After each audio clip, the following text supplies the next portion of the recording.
नाम सपन शाह है और आज हम कुछ बात करेंगे ऑन इम्प्रूव योर फियर्स। हाँ दोस्तों, फियर्स हमारी ज़िंदगी में बहुत ज़रूरी है और फियर्स मतलब कि डर। फियर्स का मेरा एक ही डेफिनेशन है, filtering each ability and resources successfully. मतलब डर हमारी ज़िंदगी में इसलिए ज़रूरी है क्योंकि जो डर होते हैं वही हमारे अंदर छुपे हुए पोटेंशियल को बाहर लाने में मदद करते हैं। अगर हमारी ज़िंदगी में डर ना होते, फियर्स नहीं होते, तो हमारी ज़िंदगी आज जितनी इंटरेस्टिंग है उतनी इंटरेस्टिंग ना होती, बहुत ही सिंपल होती, जो जीने में हमें ज़रा भी मज़ा नहीं आता। तो दोस्तों, आज हम इम्प्रूव योर फियर्स के टॉपिक पर बात करेंगे, जहाँ पर मैं आपको कुछ बातें ऐसी बताऊंगा जो आपको ज़िंदगी में आगे बढ़ने में और ज़्यादा मदद करेगी। दोस्तों, ज़िंदगी में जब फियर्स होते हैं, डर होते हैं, तो वो हमारी ज़िंदगी में डिसिप्लिन लाने में मदद करते हैं। उसके लिए मैं एक एग्जांपल देना चाहूँगा। जैसे कि आप कहीं पर चौराहे पर है, मतलब क्रॉस रोड्स पर जा रहे हैं और वहाँ पर red, yellow and green signals होते हैं। जहाँ पर रेड लाइट का मतलब होता है हमें रुकना है। अगर आप उस रेड लाइट पे वहाँ पर ट्रैफिक पुलिस को नहीं देखते तो हम चाहे कितने भी पढ़े लिखे क्यों ना हो, हम वहाँ पर शायद ना भी रुके। लेकिन अगर वहाँ पर रेड लाइट ना भी हो लेकिन वहाँ पर ट्रैफिक पुलिस खड़ा हो तो हमें ज़रूर रुकना पड़ता है, क्योंकि ये सोचकर कि कहीं वो हमें फाइन ना कर दे। ज़िंदगी में डर हमें डिसिप्लिन डेवलप करने में बहुत मदद करता है। और दोस्तों, मैं ये नहीं कह रहा कि हमें डर को पालना चाहिए, मेंटेन करना चाहिए, नहीं। जब भी हमारी ज़िंदगी में डर आता है तो उसे हमें यूटिलाइज करना है हमारे बेस्ट बेनिफिट के लिए, और उसके बाद हमें उसे रिमूव कर देना है। जैसे कि अगर हमें कोई चॉकलेट देता है तो हम क्या करते हैं, उस चॉकलेट को रैपर के साथ रखते हैं जब तक हम उसे खाते नहीं। लेकिन जब एक बार चॉकलेट को खा लिया तो उसके बाद उस रैपर को हम डस्टबिन में डाल देते हैं। सिमिलरली हमें डर को भी पहले आइडेंटिफाई करना है, उसके बाद हमारे बेस्ट यूटिलाइजेशन के लिए उसको यूज़ करना है, हमारे पोटेंशियल को बाहर लाने में उसे यूज़ करना है, और उसके बाद उसे दूर कर देना है, उसे पालना नहीं है। मैं जो कह रहा हूँ कि जो डर होते हैं वो हमारी ज़िंदगी में हमें हिडन पोटेंशियल बाहर लाने में मदद करते हैं। वो इसलिए क्योंकि एग्जाम्पल के तौर पे एक स्टूडेंट होता है जो मानता है कि भाई मैं तो दिन में 2 घंटे से ज़्यादा पढ़ नहीं पाऊंगा क्योंकि मेरी इतनी कैपेबिलिटीज़ ही नहीं है। अगर उसको एग्ज़ाम की डेट्स दे दी जाए एग्ज़ाम के 1 या 2 महीने पहले, तो क्या होगा, वो उसके पढ़ने के आवर्स, उसकी काबिलियत बाहर लाने लगेगा।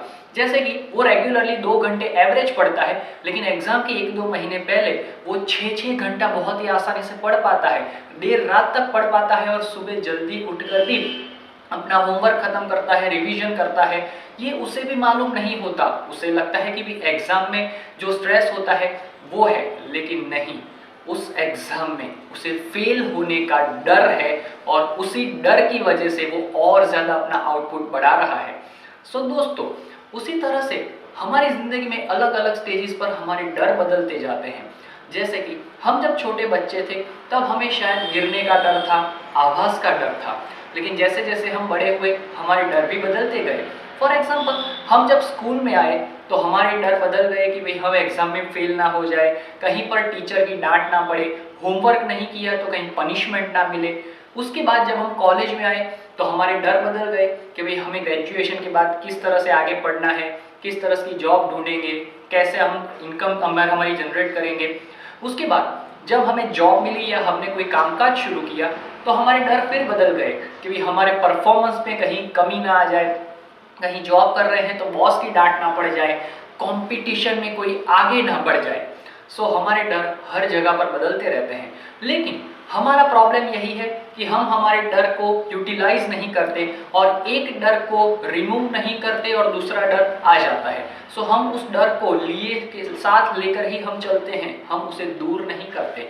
दोस्तों, हम जब हमारी ज़िंदगी में उस डर को आइडेंटिफाई करके उसे यूज़ करके रिमूव कर देंगे तो वो डर हमारी ज़िंदगी में कभी बर्डन नहीं बनेगा, वरना वो सारे डर हमारे माइंड में स्टोर होते जाएंगे, इंस्टॉल होते जाएंगे और एक के बाद एक बर्डन बनते जाएंगे, जो हमारे पोटेंशियल को बाहर लाना भी हम चाहेंगे फिर भी लाने नहीं देंगे।